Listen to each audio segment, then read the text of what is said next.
Assalamualaikum warahmatullahi wabarakatuh. Selamat pagi.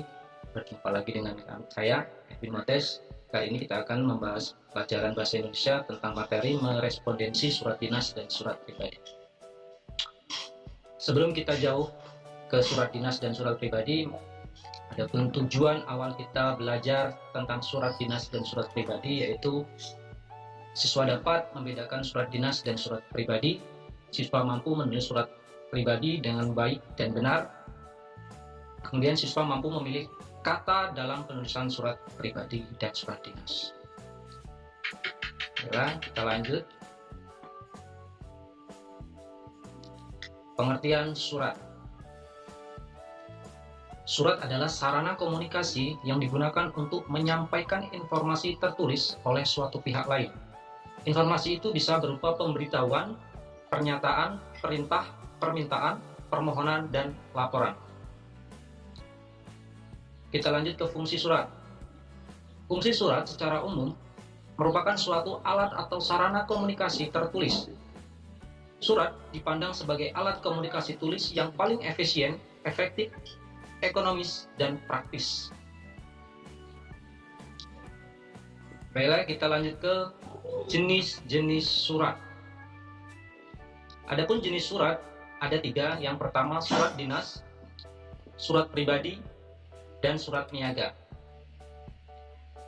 Baiklah, kita kenali satu persatu surat-surat ini. Yang pertama kita kenali surat pribadi. Surat pribadi merupakan jenis surat yang berisi keperluan pribadi yang biasanya ditulis dengan secara pribadi dan ditujukan kepada orang lain dengan menggunakan suatu bahasa yang tidak baku. Jadi secara garis besar sebenarnya surat pribadi tidak mempunyai aturan yang mengikat. Kita lanjut ke bagian-bagian dari surat pribadi. Yang pertama, tempat, tanggal, bulan, dan tahun. Kemudian yang kedua, alamat surat. Yang ketiga, salam pembuka. Yang keempat, kalimat pembuka. Yang kelima, isi surat. Yang keenam, kalimat penutup. Yang ketujuh, tanda tangan. Dan yang kedelapan, nama pengirim. Perhatikan contoh berikut. Ini adalah contoh dari surat pribadi. Jadi di situ ada Yogyakarta 10 Mei 2007. Kemudian pengirimnya Indra yang mengirimkan surat pribadi kepada Jojo. Ya, itu salah satu contohnya. Lanjut kita kenali dari surat dinas. Surat dinas adalah sarana komunikasi tertulis untuk menyampaikan informasi dari seseorang, organisasi, instansi maupun swasta kepada pihak lain.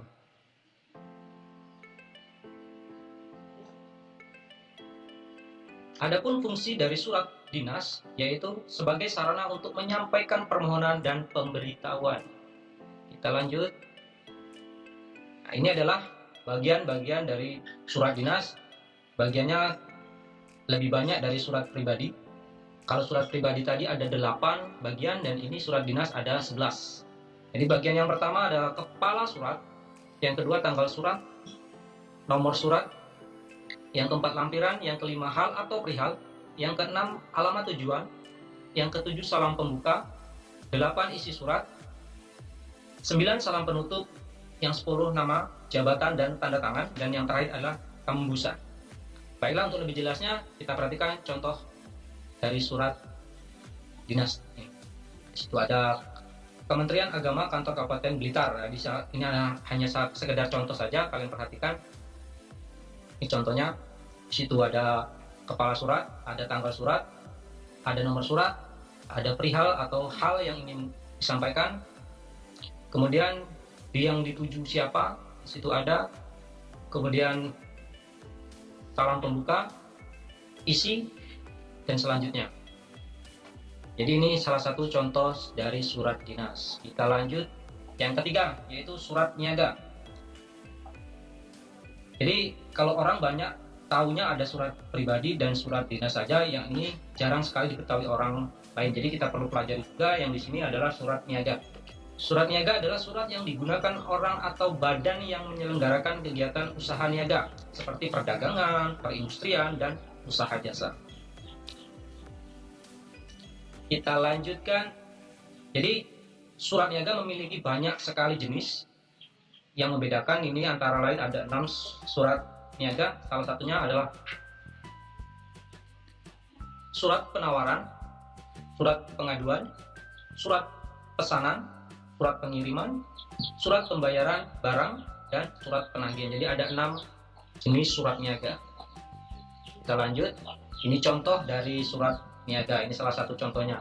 Di sini ada nama PT Sejahtera, ini adalah nama perusahaan. Ada jalan, kemudian ada tempat pengiriman, nomor pengiriman.